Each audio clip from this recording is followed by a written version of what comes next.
Assalamualaikum warahmatullahi wabarakatuh. Perkenalkan, nama saya Imro'atus Salihah dari Prodi Pendidikan Ekonomi Universitas PGRI Kanjuruhan dengan NPM 21040403001.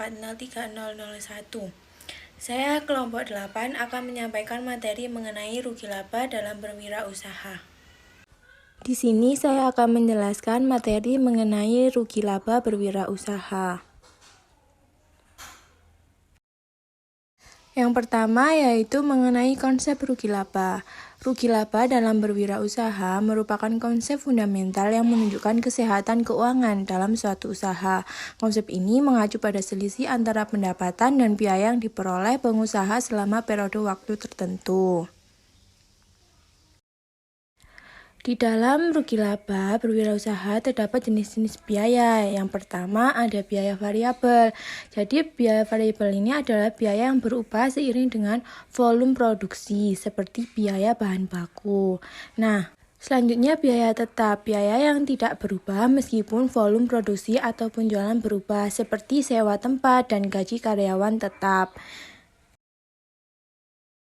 Selanjutnya yaitu perhitungan rugi laba. Dalam perhitungan rugi laba, dalam berwirausaha ini melibatkan pengukuran keuntungan yang diperoleh atau kerugian yang dipendukung oleh aktivitas bisnis. Laporan laba rugi adalah laporan keuangan yang menjelaskan data-data pendapatan dan beban yang ditanggung oleh perusahaan. Isi laporan laba rugi ini meliputi pendapatan, beban, laba, dan kerugian. Selanjutnya yaitu faktor rugi laba. Yang pertama ada pendapatan. Pendapatan ini adalah nilai aktiva yang membuat nilai modal bisnis bertambah. Ada dua jenis pendapatan, yaitu pendapatan usaha dan pendapatan di luar usaha atau bunga. Yang kedua yaitu beban.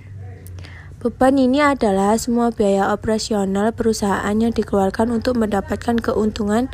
Beban ini terbagi menjadi dua, yaitu beban usaha dan beban di luar usaha.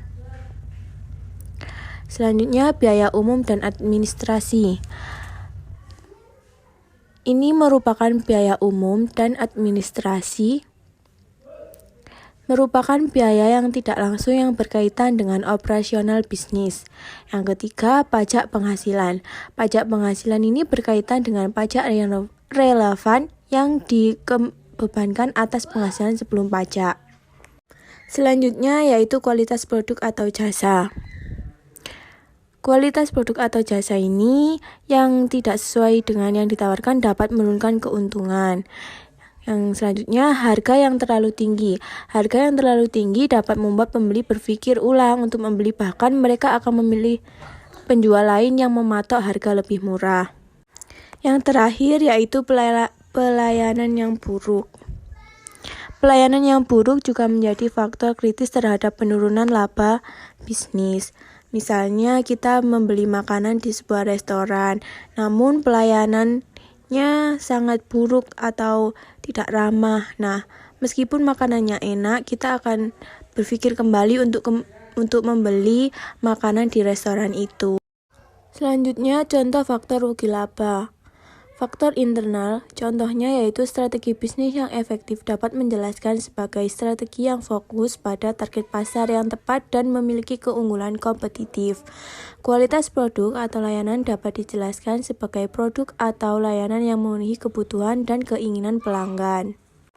Selanjutnya, faktor eksternal. Contohnya, kondisi ekonomi yang buruk dapat dijelaskan sebagai inflasi yang tinggi dan tingkat pengangguran yang tinggi. Persaingan yang ketat dapat dijelaskan sebagai banyaknya perusahaan yang menawarkan produk atau layanan yang serupa. Materi selanjutnya yaitu strategi dalam meminimalisir rugi dan memaksimalkan laba.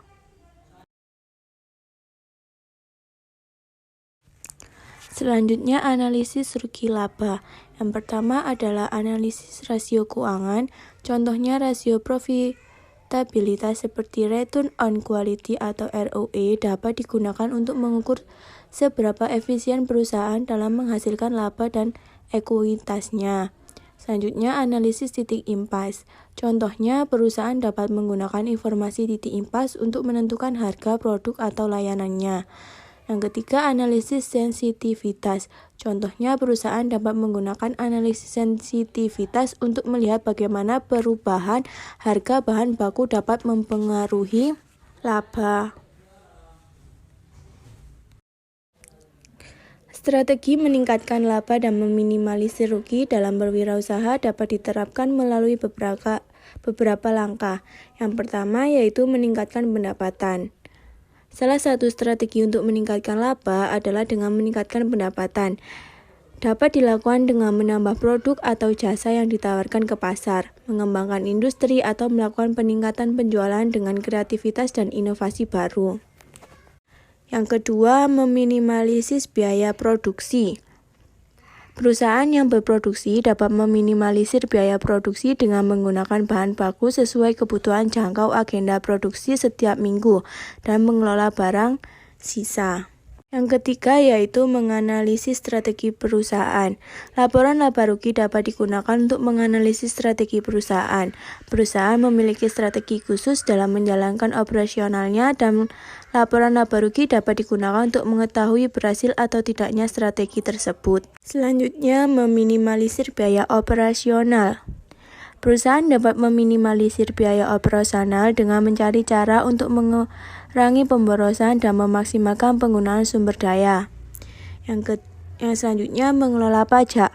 Perusahaan dapat memanfaatkan insentif pajak yang tersedia dan merencanakan strategi perpajakan yang optimal. Yang terakhir, meminimalisir resiko. Perusahaan dapat meminimalisir resiko yang bisa saja terjadi tanpa dugaan sebelumnya.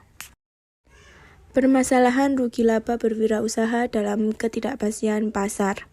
Ketidakpastian pasar merupakan salah satu faktor utama yang dapat menyebabkan rugi laba dalam berwirausaha. Berikut ini adalah beberapa latar belakang yang mendasari permasalahan tersebut. Yang pertama yaitu persaingan yang ketat. Banyaknya pengusaha yang menawarkan produk atau jasa yang serupa di pasar dapat menyebabkan persaingan yang ketat.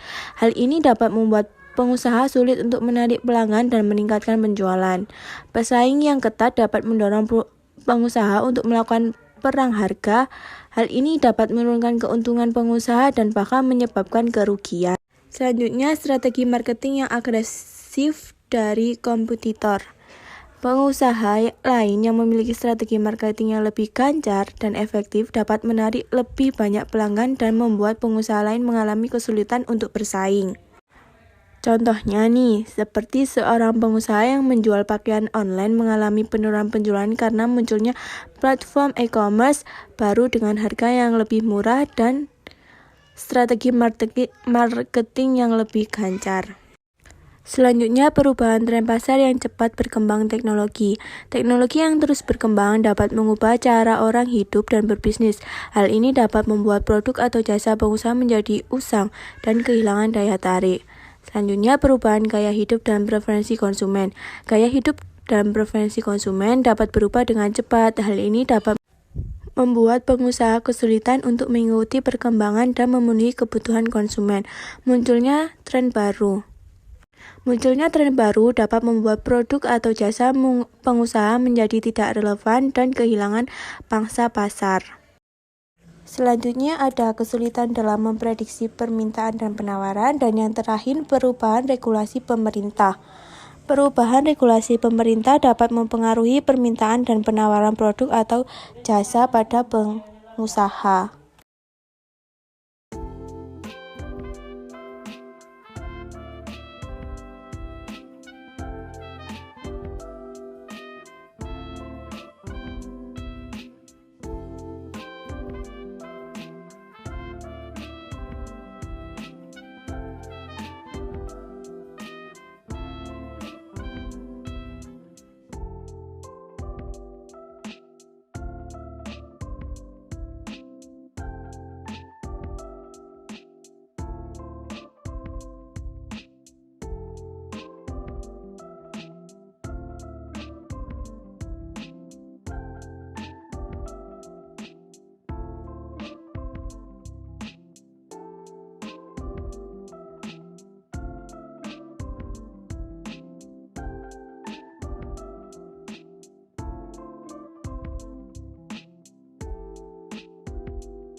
Sekian presentasi dari saya. Apabila ada kurang lebihnya, saya memohon maaf.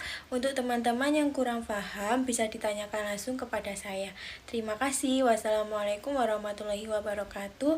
Salam sejahtera untuk kita semuanya.